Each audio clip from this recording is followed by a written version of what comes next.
Buenas tardes, bienvenidos al ciclo de capacitaciones del abordaje práctico para la detección oportuna de riesgos de delitos económicos organizado por el Ministerio de Finanzas junto con el Colegio de Escribanos de la provincia de Córdoba. Estas capacitaciones son una muestra más de la importancia del trabajo conjunto entre el Ejecutivo, en este caso el Ministerio de Finanzas, el Poder Judicial e instituciones que nuclean profesionales, como es el caso del Colegio de Escribanos de Córdoba. Les agradecemos que estén aquí hoy presentes en esta nueva modalidad remota y les recordamos que estas capacitaciones constan de 8 encuentros por Zoom, los martes y miércoles a las 18 horas hasta el 14 de octubre. Esperamos puedan acompañarnos en todo el ciclo de formación. Antes de comenzar con la primera capacitación, el ministro de Finanzas de la provincia de Córdoba, el licenciado Osvaldo Giordano, nos dará unas palabras de bienvenida. Te escuchamos, Osvaldo. Gracias, Maca. Gracias a todos los que están participando de este evento. Nos sorprende, bueno, la cantidad de gente que se sumó y la calidad de gente que se sumó.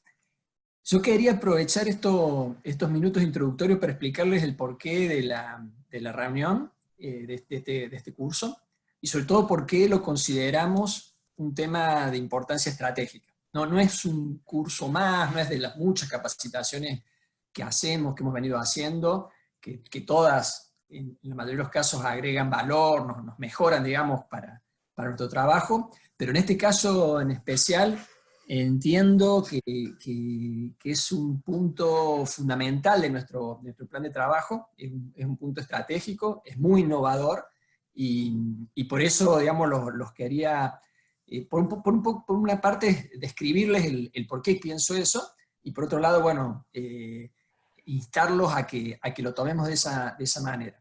Recuerdo hace algunos meses, cuando todavía podíamos viajar, fuimos con el Colegio de Escribanos y bueno, gente del Ministerio, del Registro de la Propiedad, de IPJ, a visitar la experiencia de España, y que fue, yo creo que todos los que participamos de ese viaje, muy impactante ver lo que están haciendo. Es decir, más allá de las distancias, ¿no?, de que siempre uno con sana envidia ve respecto a los países más desarrollados, impactaba, digamos, cómo usan la tecnología, cómo se ha metido la tecnología en estos temas, digamos, de los cuales fuimos a indagar, no solo para hacer las cosas más rápido, más ágiles, más seguros, más eficientes desde el punto de vista de bajar costos, sino también tuvimos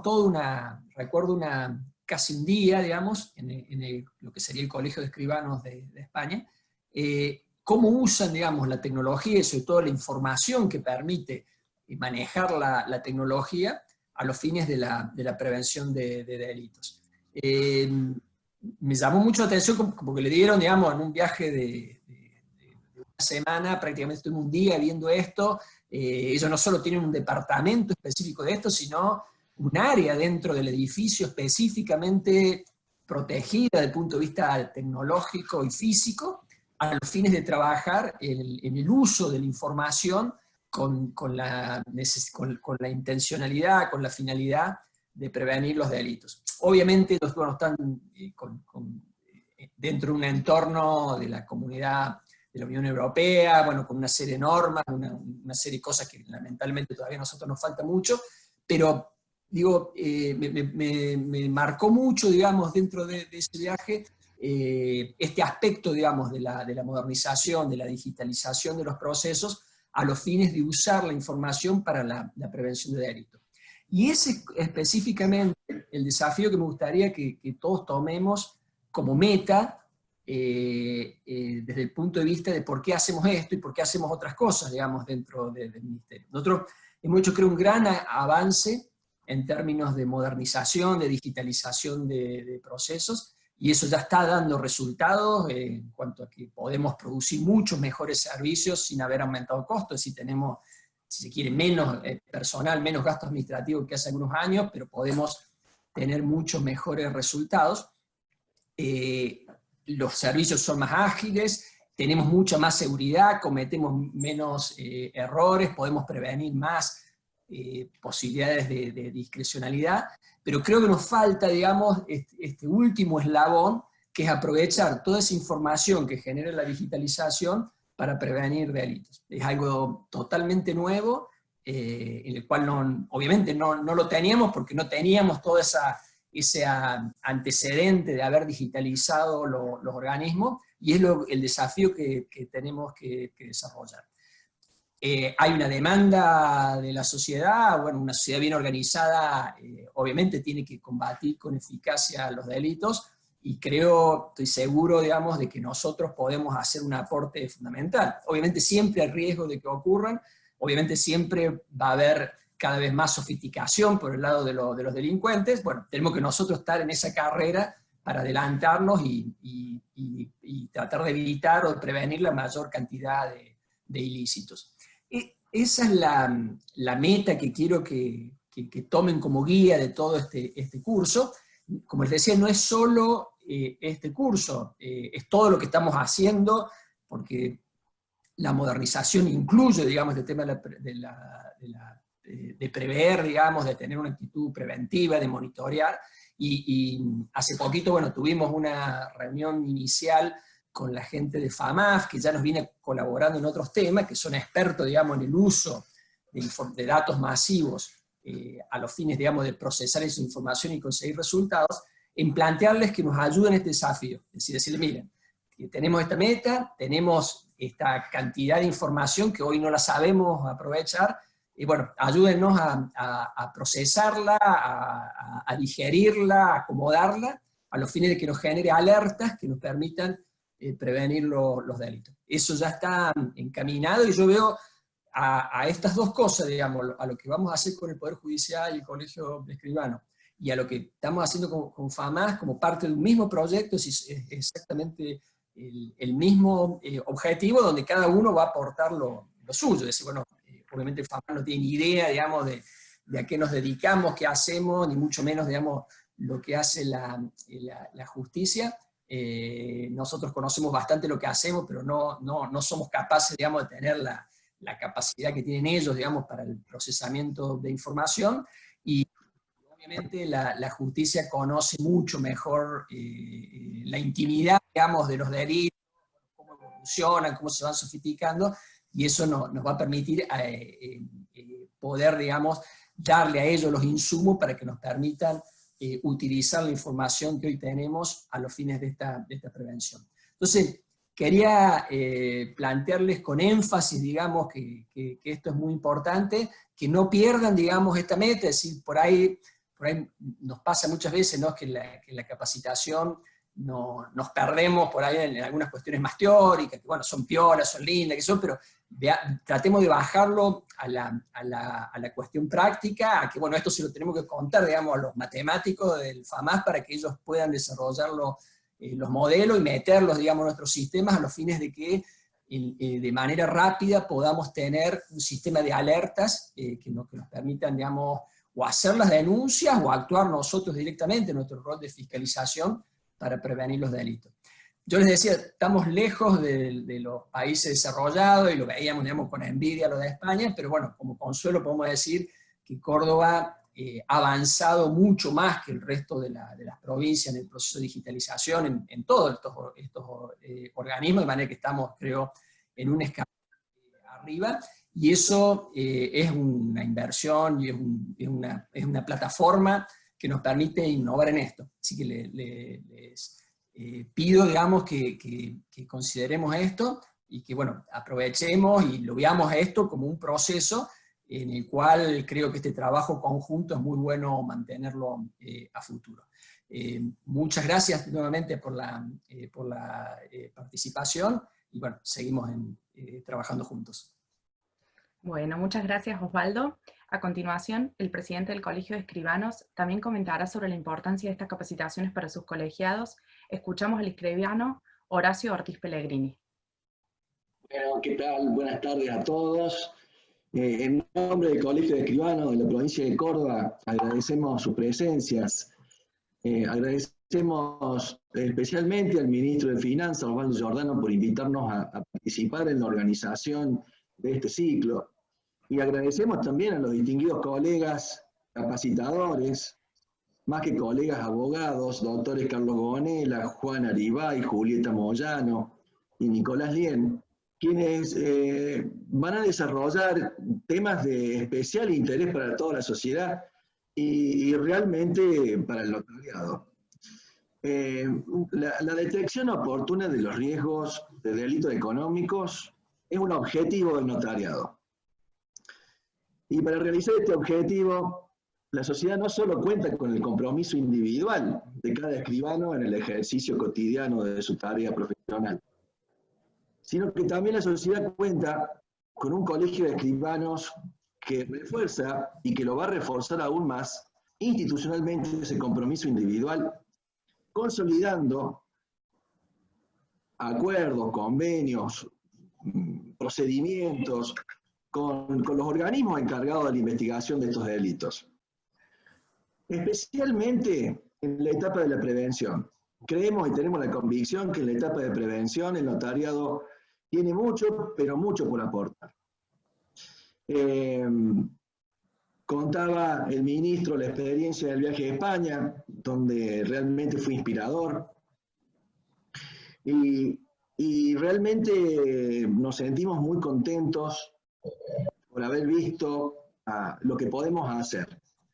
Pero más contentos estamos en que estamos muy cerquita de hacerlo. Osvaldo, estamos cerca, no está lejos. Créeme que Córdoba es la única provincia en el país que está a un paso de hacerlo. Vos hablas de FAMAF, de los algoritmos, de cómo detectar y cómo analizar la información. El Colegio de Escribanos se encuentra en condiciones de poder aplicar esos algoritmos de una forma, digamos, muy eficiente para poder prevenir. Y realmente los escribanos y el Colegio de Escribanos hacen suyo este objetivo y cuentan con toda nuestra predisposición, ya sea con el Ministerio de Finanzas, con el Ministerio Público Fiscal, para poder evitar la comisión de delitos. Aprovecho esta oportunidad para agradecerles nuevamente y sobre todo para que cuenten con nosotros. Acá estamos, podemos hacer mucho, estamos muy cerca de poder estar a la altura de los países del primer mundo. Y eso estoy hablando Córdoba como una provincia sobresaliente a nivel nacional y realmente de avanzada. Gracias, sobre todo, a la sinergia que existe con el Ministerio de Finanzas y con todas las reparticiones de gobierno con la cual el Colegio de Escribanos está comprometido y está haciendo suyos los objetivos en todo proyecto que beneficie a la sociedad. Muchas gracias. Muchas gracias, escribano. Finalmente, el fiscal federal, el doctor Carlos Gonela, también compartirá su mirada. Vamos a aprovechar esta instancia para agradecer su participación y el aporte de prestigiosos expositores y su equipo de especialistas. Lo escuchamos, doctor.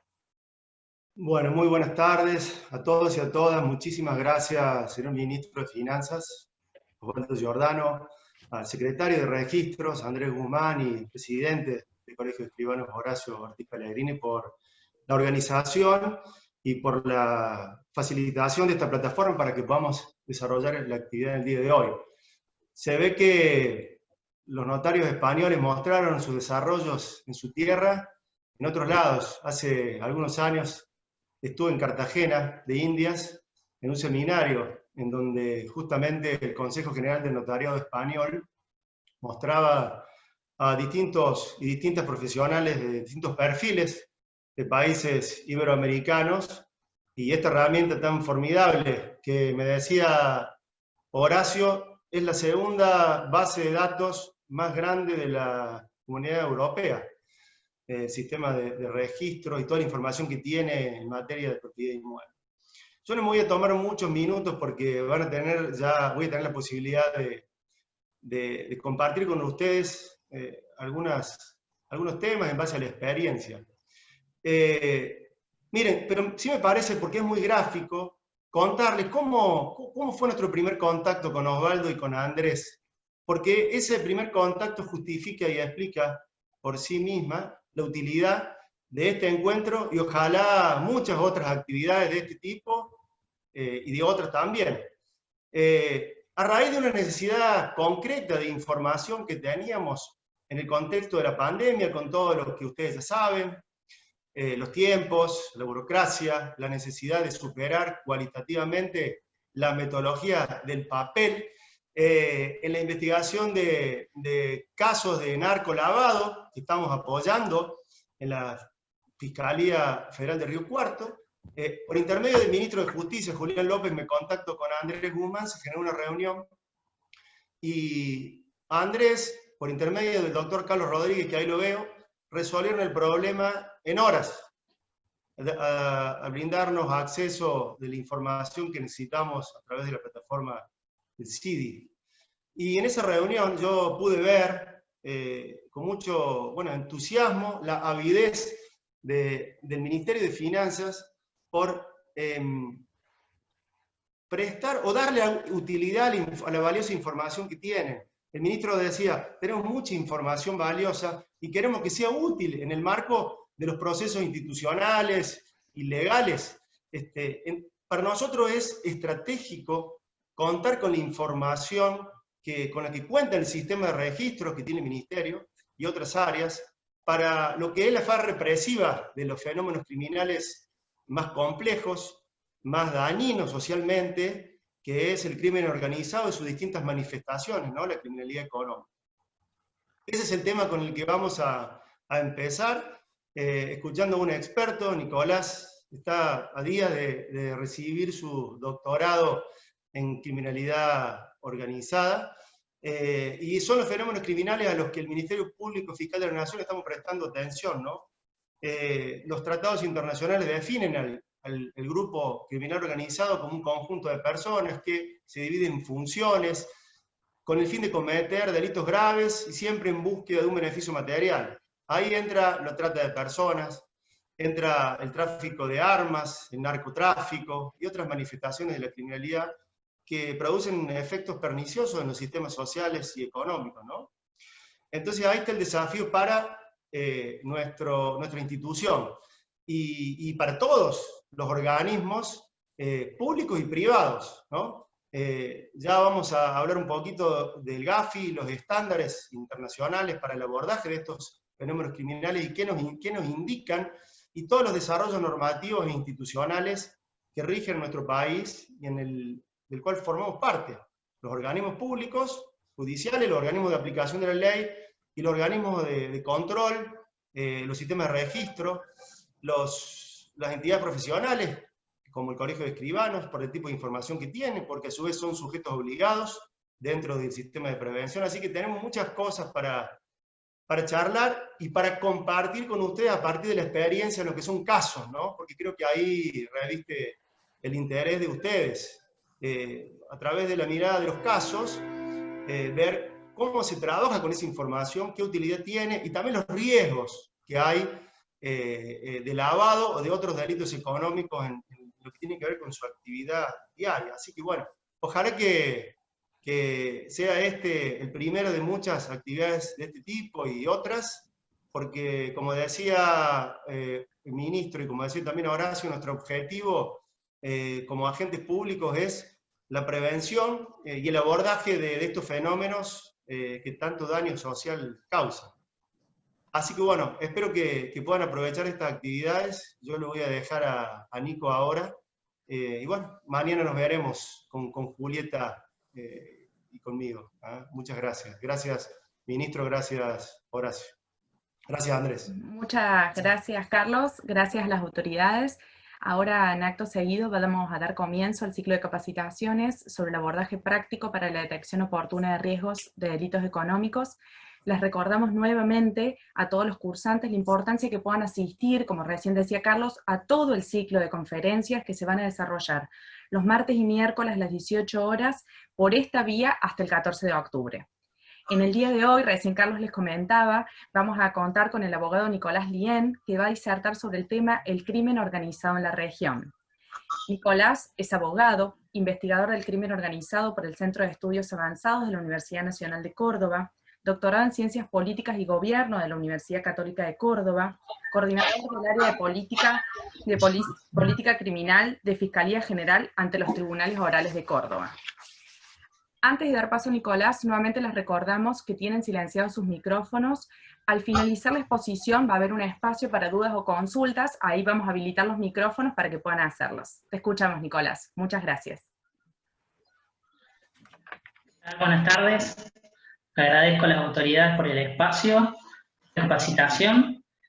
Conforme a los lineamientos que armamos el programa, lo que voy a hacer en esta pequeña elocución es orientar, digamos, de manera general esta capacitación sobre el tema del enfoque de riesgos vinculados al lado de activos. La primera parte, lo que voy a hacer es un planteamiento del análisis de un debate paralelo, que es el tema del crimen organizado, que hace un tiempo vengo retratando y fue el objeto de estudio de mi tesis de doctorado a partir del caso particular de la narcocriminalidad en la provincia de Córdoba. Paralelamente, lo voy a introducir a algunos conceptos que tienen que ver con el tema de políticas públicas y política criminal, que van a dar un sustento a la hora de establecer por qué estamos, digamos, en este camino y en esta capacitación. Entonces, para comenzar, el crimen organizado, como objeto de estudio, tiene un debate muy amplio y demasiado extenso, que lo podemos resumir en la existencia de dos grandes enfoques. Un enfoque bien antiguo es el enfoque fenomenológico, que lo que hace es estudiar el crimen organizado a partir del análisis de individuos, grupos y clases. Esto seguramente que les debe sonar porque la génesis está en el paradigma de la mafia. Este paradigma fue creado en las escuelas de Chicago, allá por el año 1930, y que llega a nuestros días por muchos teóricos que estudian y abordan esta realidad, como la llamo yo, a partir de la conceptualización de una amenaza o una nueva amenaza a la seguridad. Únicamente este enfoque lo que se ayorna son ideas del institucionalismo y del funcionalismo sobre todo, por lo cual lo que intentan es lograr una concepción general, un concepto amplio sobre lo que es crimen organizado. Tenemos la materialización de dos grandes instrumentos jurídicos. Uno es el Protocolo de Palermo, como bien nombraba Carlos, que establece una definición que intenta es darle un sustento normativo a, digamos, la persecución en materia de política criminal frente a esta realidad. Por el otro lado, estaría la ley RICO de los Estados Unidos, que también tiene una conceptualización bastante similar. Anteriormente, la mayoría de los estados tienen sus, digamos, adecuaciones normativas a partir de esta descripción general. Lo que les quiero dejar en claro es que este enfoque ha, digamos, hecho un estudio fenomenológico del crimen organizado, que ha generado, digamos, esa es la crítica más grande que se le hace, un desfasaje entre el abordaje epistemológico de este objeto y el resultado final. ¿Qué significa esto? Generalmente se aborda el crimen organizado estudiando las causas, las consecuencias y la crisis de los estados, porque se entiende que la existencia y el desarrollo del mismo tiene que ver con, digamos, algún problema sistémico de funcionamiento del Estado y también de la existencia de estados fallidos, ausentes y zonas grises donde estos estados no pueden, digamos, ejercer todas sus potestades de dominio y la capacidad modeladora.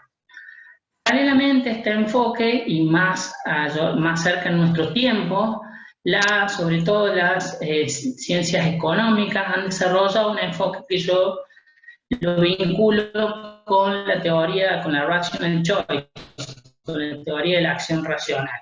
Han organizado como si fuera un mercado o como si fuera una economía. Las grandes conceptualizaciones que encontramos aquí es observar el crimen organizado como si fuera una economía perversa, una economía ilegal, pero siempre en la marginalidad de lo que fuera la economía común. Esa es una de las críticas más importantes que se le va a hacer a este enfoque, porque en realidad lo que hace también es un desdoblamiento de la realidad y no puede explicar muchas situaciones. Normal está en estrecho contacto con algunas conductas que son propias de la economía de la realidad del crimen organizado. Entonces, fue una racionalidad específica, que sería el crimen organizado, y cómo intenta coaptar y tomar al Estado. A través de ese razonamiento, lo que establece es que existe una serie de fases de este proceso de captación de esta racionalidad criminal con relación al Estado. Y ahí se hablan de las 3 o las 4 P según los autores que tomamos. Las 3 P serían policía, público y pandillas. Esos son autores generalmente que estudian la relación del crimen organizado y de las economías ilícitas en los estados del sur de los Estados Unidos. Posteriormente hay un autor de Buenos Aires, Gabriel Toglakian, que le agrega una 4ª P que sería privados. Y ahí empieza a resonar una figura que también la vamos a ver en los casos prácticos, que es la figura del intermediario. Aquella persona que se vincula entre los dos mundos, por decirlo de alguna forma, entre las dos esferas, y tiene, digamos, determinado know-how, determinado conocimiento que permite a la economía ilegal vincularse con la economía legal. Estos personas serían brokers, bueno, algunos profesionales, abogados, contadores, escribanos, determinadas personas que en cierto modo pueden ser permeables a realizar determinadas actividades. Lo importante de este enfoque y lo más fuerte ha sido la posibilidad de visibilizar este actor, que en mi trabajo de campo fue, digamos, uno de los actores más relevantes y más novedosos a la hora de determinar lo que ya en breve les voy a explicar, es el tema del reparto, la condición de reparto. Por otro lado, lo que les quiero hacer resaltar brevemente es la crítica general que da puntapié a lo que es la perspectiva crítica que en este momento muchos teóricos estamos construyendo a los fines del abordaje de la cotidianidad o de la realidad del crimen organizado. La crítica más grande que se le hace es, en cierto modo, de seguir abordando esta realidad y generando dos grandes respuestas a nivel de políticas públicas. Una de ellas tiene que ver con el tema de el War of Drugs, sería la guerra contra las drogas. Seguir generando respuestas militarizadas o securitizadas para darle cierta abordaje a este fenómeno. Y por el otro lado, la otra crítica es que se contradice la realidad de la evidencia con las decisiones que se toman con relación a lo que se percibe en América, sobre todo. ¿Qué significa esto? Que muchas veces se desarrollan procesos, políticas, planes de acción que no tienen que ver con la realidad y los indicadores que se tienen en cuenta en esa realidad. Lo que produce un desfasaje entre el para qué y el qué. Finalmente, les quiero dejar 3 conceptos para no, digamos, llenarlos de información sobre lo que fue a partir del caso de la criminalidad, de la narcocriminalidad en Córdoba, el abordaje del crimen organizado. Para que ustedes entiendan, lo que yo intento es despegar la labor científica y académica y el proceso de formulación de políticas públicas desde las formulaciones teológicas y puramente teóricas. Lo que interesa es generar un proceso, un producto, un resultado que lleve a una política pública. Por eso, lo que tomé primero es la conceptualización del crimen organizado como una realidad específica en cuyo núcleo subyace un conflicto de identidad y de intereses. Ese conflicto, ¿sí?, tiene determinados matices según el caso que vamos estudiando y tiene determinados elementos categóricos a relevar. para que ustedes entiendan cuáles son estos elementos. Deben considerarse muchas teorías, pero se lo voy a sintetizar en tres, digamos, conceptos. El primero de ellos es el concepto de localidad, y lo vamos a ver mucho, sobre todo cuando abordemos el tema de criptomonedas, que está muy, digamos, avanzado el desarrollo de esos conceptos. ¿Qué significa? Que nosotros no podemos seguir abordando al crimen organizado desde la lógica gubernamental propia de territorio, Estado y población. Porque hoy por hoy tenemos fenómenos que, digamos, trascienden las fronteras y que muchas veces, como vamos a ver, se meten en ciberespacios o ciberrealidades donde el Estado no es más que un actor muchas veces, digamos, no intermitente, no tiene una presencia activa.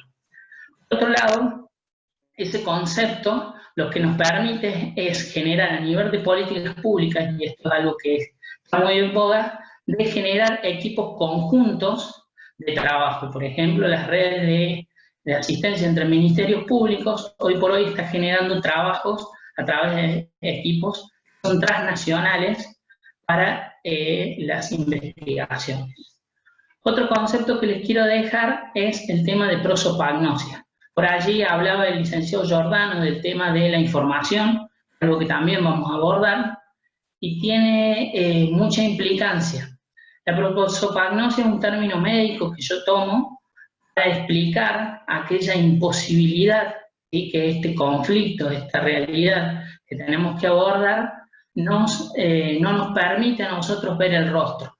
En mi caso, sobre la experiencia, digamos, del trabajo de base, me mostraba que determinados sujetos, el narco, el asaltante, el secuestrador, pero también el policía, los investigadores, eran víctimas y generaban esa prosopagnosia. Es decir, que ellos no podían identificar los rostros, tanto positiva como negativamente. ¿Por qué? Porque la complejidad de la realidad del crimen organizado impide que se individualicen. Entonces, lo que nosotros estamos haciendo aquí, que en cierto modo son determinadas posiciones, identidades e intereses, y nos estamos visualizando y estamos estableciendo una red de contactos, va en contra de esa prosopagnosia, es un avance hacia ese limitante que es propio del crimen organizado. Por otro lado, el último concepto que les quiero dejar es el concepto de reparto. El concepto de reparto viene de la bibliografía, sobre todo, de trabajos desarrollados en Brasil, con el estudio de los comandos, ¿sí? Comando Vermelho y PCC. Grandes estructuras de crimen organizado que tienen un despliegue territorial e incluso transnacional.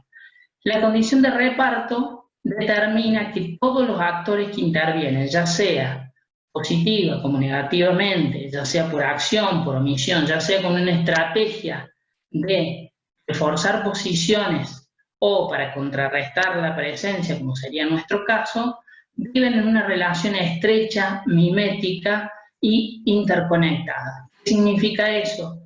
Que nosotros, todas las acciones que hagamos van a tener una performatividad, pero a su vez vamos a ser, en cierto modo, influenciados por las acciones, las estrategias, las tácticas y las matrices de las otras sujetos que intervienen.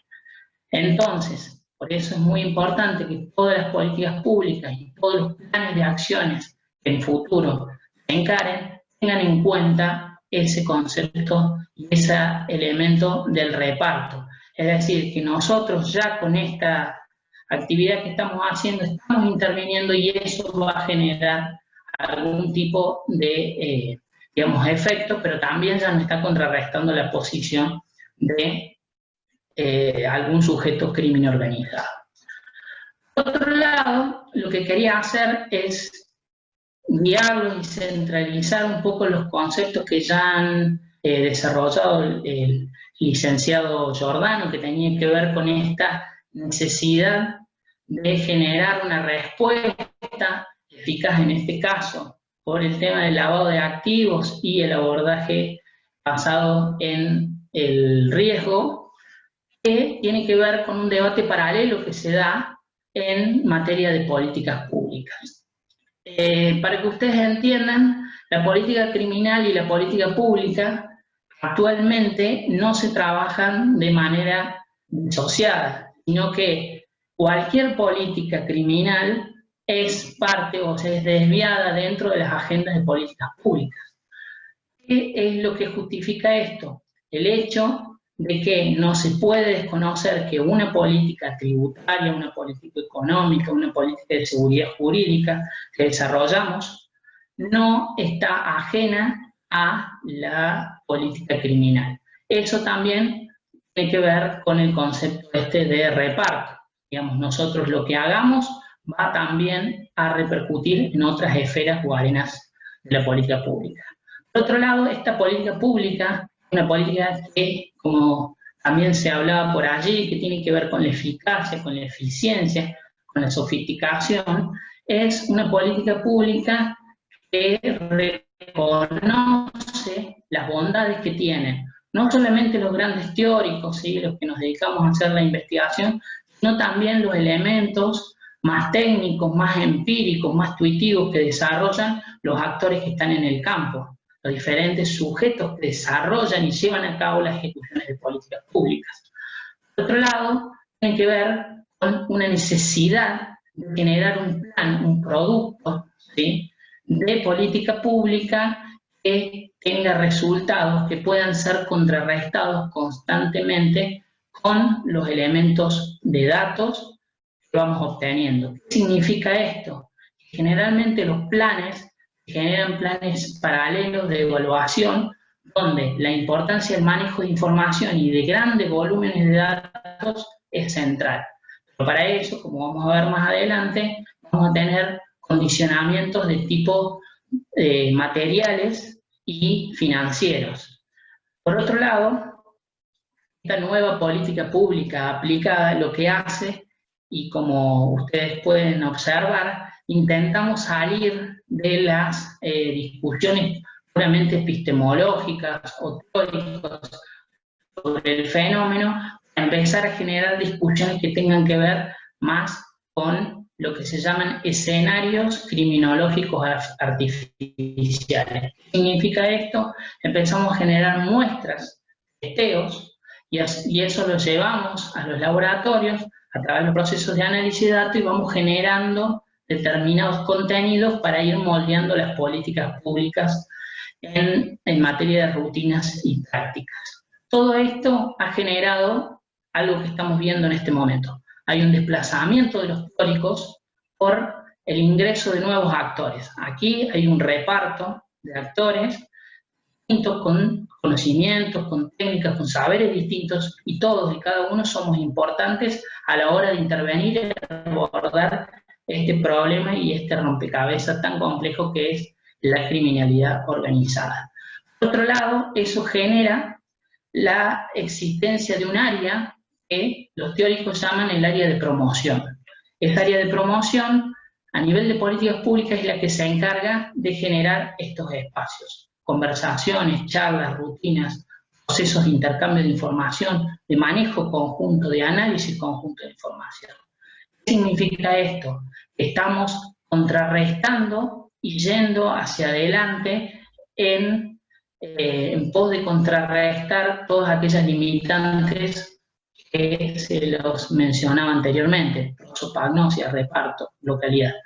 Entonces, todo esto, y aquí ya puedo finalizar, nos lleva a nosotros a generar el desarrollo de tecnologías, como bien mencionaba el licenciado Giordano, el manejo de datos, las tecnologías de blockchain, las tecnologías de machine learning, que posiblemente para la otro módulo le voy a traer un modelado de datos. Todo eso genera que nosotros vayamos siendo empáticos, ¿sí?, y que tengamos cierto digamos, manejo de esa tecnología, de esos conocimientos, de ese léxico, porque necesitamos. Esta realidad es muy compleja y nosotros necesitamos estas tecnologías. También, como por ahí hablaba con un colega, el tema de la georreferenciación, el generar matrices de jerarquías. todo eso que tiene que ver con un producto o subproducto necesita primeramente que nosotros conozcamos qué es, cuál ha sido su historia atrás y cómo digamos, cómo se desarrolla, se ejecuta. Por ahí, la primera aproximación que tenemos es media, digamos, temerosa, porque son léxicos que por ahí no estamos tan acostumbrados. Cuando vemos su aplicación y cuando vemos la bondad de estos sistemas, digamos, todos estos temores y estas imposibilidades propias de la realidad que nos vamos a enfrentar quedan, digamos, descartados. ¿Ahí me escuchan? Ahí está. Bueno.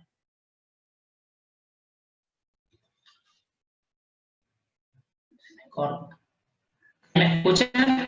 Bueno, ahí está. Finalmente, les quiero dejar entonces con una invitación. Ahora les quería mostrar unas visualizaciones que hice para que ustedes puedan ver todo esto que desarrollé con el tema de algunos datos que he procesado, haciendo algunos indicadores que nos van a permitir visualizar esta realidad del crimen organizado, y eso lo vamos a comparar con otros datos que tienen que ver con un índice que genera un instituto en Basilea sobre el tema del ranking del lavado de activos y las políticas públicas. Si bien estos datos están modelados, digamos, modelados significa procesados, trabajados, lo que nos interesa a nosotros es que ustedes pueden ver el resultado. Yo les quiero mostrar el resultado que tiene el tema de los manejos de los software, para, digamos, invitarlos a que ustedes tengan una, digamos, una visión más empática con estos sistemas. Aguarden un segundo. Les voy a compartir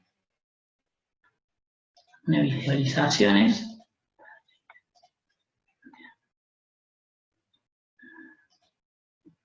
¿Allí se ve? No de momento. ¿Así? ¿Ahí se ve? No.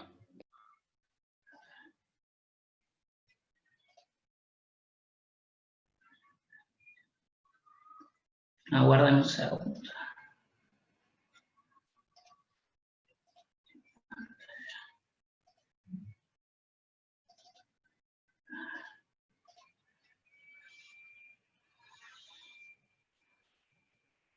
¿Allí se observa? Se está cargando, aparentemente se está por poner. Ahí está, ahí sí. Bien. Bueno, esta visualización que se observa, esto es un mapa de calor, ¿sí? Aquí hay indicadores sobre la presencia del crimen organizado en América desde, en América desde el año 2012.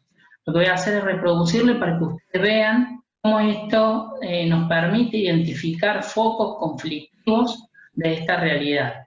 Aquí, digamos, hay desde, el ranking está hecho desde datos de homicidios cada 100.000 habitantes, como también presencia de grupos criminales, tráfico de armas, tráfico de especies silvestres, tala de bosques. Aquí lo que vamos a empezar a observar es cómo corren los datos y se produce una transformación. Obviamente está focalizado en Centroamérica, México, Colombia, Ecuador, en relación a los otros países del continente.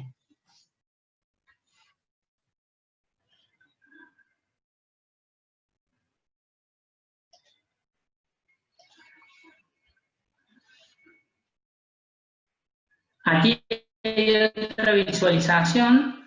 Este es un mapa de referencias donde aquí a su izquierda está el ranking sobre la presencia de la realidad del crimen organizado, y aquí está el ranking sobre el tema de indicadores en avances en políticas de lavado de activos.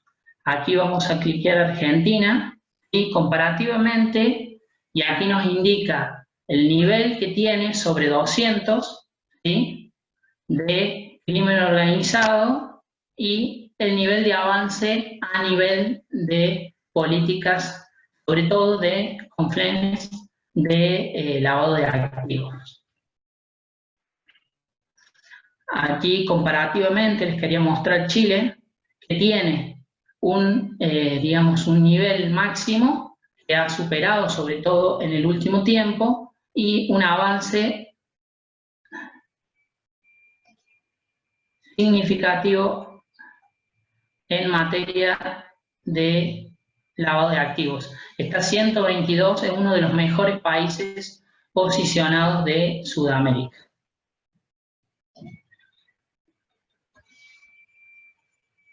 Aquí en este gráfico lo que observamos son ambos indicadores y vemos cómo el avance del crimen organizado ha sido mucho más rápido y más dinámico en relación a las políticas de lavado de activos. Entonces aquí lo que nos permite es, digamos, visualizar que ha sido, digamos, un desfasaje, ese desfasaje que hablamos entre la realidad y la política pública que ha encarado, en este caso, a nivel nacional.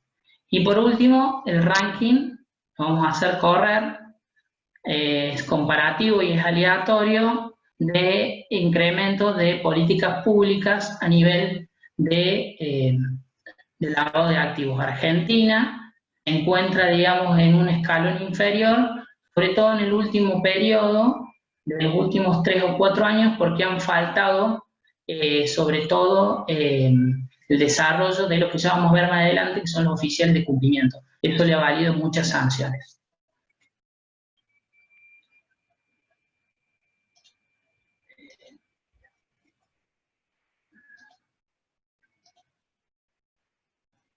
Bueno, espero que todas estas visualizaciones les hayan servido, les hayan ilustrado estos elementos teóricos, que por ahí son muchos.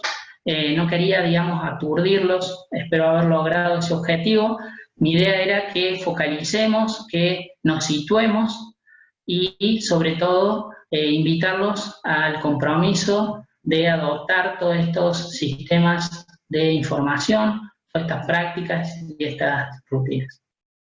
Muchas gracias.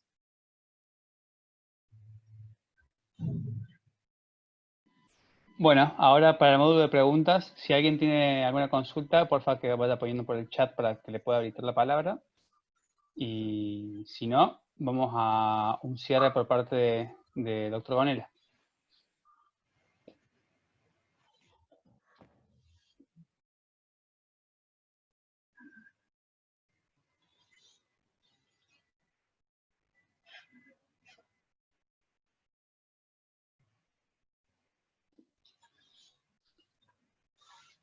Carlos. Sí. Bueno, esta primera clase un poco más dura, más teórica, sobre la mirada de un experto que trabaja sobre la base de la evidencia, más allá de las nociones teóricas que nos proporciona Nico, muy original.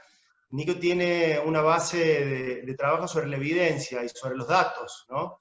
Que justamente es de lo que vamos a hablar, acerca de cómo utilizar estos datos para las investigaciones, qué utilidad tienen y cómo utilizarlo a partir, qué nos indican los estándares internacionales del Gafi. Lo que decía Nico, de ese desfasaje entre el avance del crimen organizado y las políticas públicas, es cierto. Argentina ha salido hace muy pocos años de la lista de gris del Gafi, ya vamos a explicar, porque Argentina fue evaluada como muy deficitaria en las políticas antilavado de activos y después del 2001 contra el financiamiento del terrorismo. Sin embargo, de ese escenario del año 2009-2010 se ha avanzado muchísimo. Argentina salió de la lista gris en el año 2014. Yo tuve el alto honor de participar de la delegación argentina en los plenarios del Gafi, y les puedo contar de adentro bien cómo fue todo ese proceso, y hoy la situación ha cambiado. Hoy existen muchos desarrollos institucionales en todos los organismos reguladores de la actividad económica, preponderantemente el rol de la UIF, y los organismos que, como aquellos en donde se desempeñan ustedes, han también avanzado en lo que es el enfoque basado en riesgo, algo de lo que nos va a hablar Juli mañana, la necesidad de tener un diagnóstico acerca de cuándo estamos frente a una actividad de riesgo económico, entendiendo por tal la posibilidad de que se cuelen en los sectores de la economía activos generados de narcotráfico, de la trata de personas, de los fraudes fiscales, etc.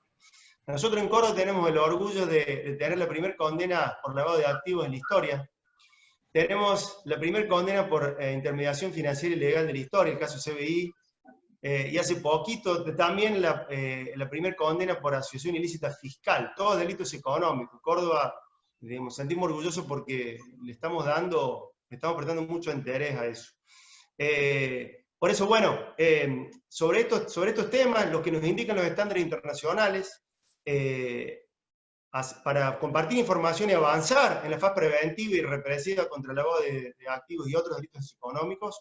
Esa es la propuesta que tenemos para las clases siguientes, mostrándoles casos concretos para que permiten identificar los riesgos, ¿sí? Que tocan con la actividad que tienen ustedes en el registro de persona jurídica, en el registro de la propiedad inmueble, la actividad de los notarios, esto que decía Nico de la prestación que se genera, las prestaciones profesionales que se generan, que se incardinan en maniobras de criminalidad económica, es algo que parece, por ahí, a ustedes les parecerá lejano, porque no es algo con lo que están acostumbrados a trabajar o ver, pero sí, pasa cuando hay una operación inmobiliaria que tiene como antecedente la generación de riqueza a través de actividad de narcotráfico, es algo frecuente. Nosotros tenemos en nuestras investigaciones compra de bienes, de autos de alta gama. Habrán visto ustedes la causa de Torres, de Río Cuarto, que apareció muerto y tenía, bueno, se le encontró 30 automóviles de alta gama, bueno, un montón de inversiones inmobiliarias en terrenos, en edificios. Bueno, tenemos muchos casos que son bien gráficos para mostrarles sobre estos riesgos y cómo podemos actuar en la fase preventiva y qué nos indican los estándares internacionales.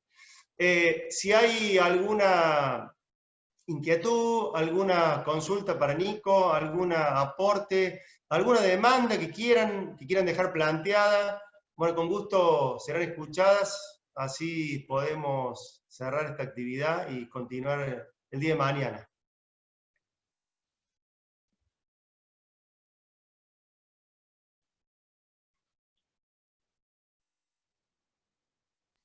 Bueno, parece que por hoy estaríamos. Lo bueno, como bien marcabas vos recién, es mañana a las 6 de la tarde seguiríamos con la siguiente capacitación.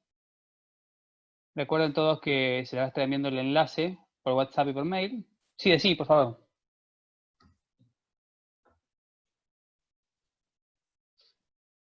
Ahí tenemos una pregunta. Es una felicitación. Bueno, muchas gracias. Muchas gracias. Les quiero contar, ya para cerrar, entonces, si no hay otra inquietud, que mañana vamos a empezar con lo que es el GAFI, Gafilat, que es un organismo regional estilo GAFI. Su misión, las famosas 40 recomendaciones, y dentro de estas recomendaciones, aquellas que tienen que ver directamente con el trabajo que desarrollan ustedes, ¿no?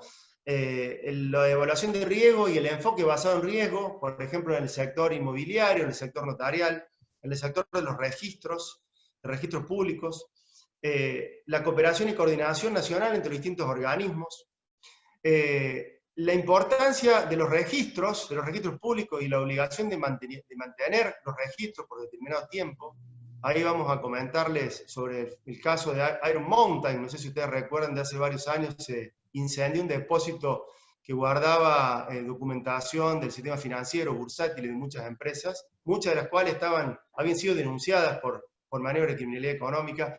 Lo que son los PEPs, es decir, las personas políticamente expuestas, y los famosos ROS, reporte de operaciones sospechosas, que es una obligación que tienen los sujetos obligados, ¿no? Como el ámbito del notariado, los registros públicos, personas jurídicas. Bueno, vamos a entrar más a esos aspectos, a esos estándares, y lo que tiene que ver con la actividad diaria que ustedes desarrollan. Así que, bueno, si no hay más preguntas, les despido otra vez con las gracias al secretario de Registros, a Andrés Guzmán, al presidente del Colegio de Escribanos, al ministro Giordano, y a todos y a todas ustedes por su atención. Nos veremos mañana. Muchas gracias.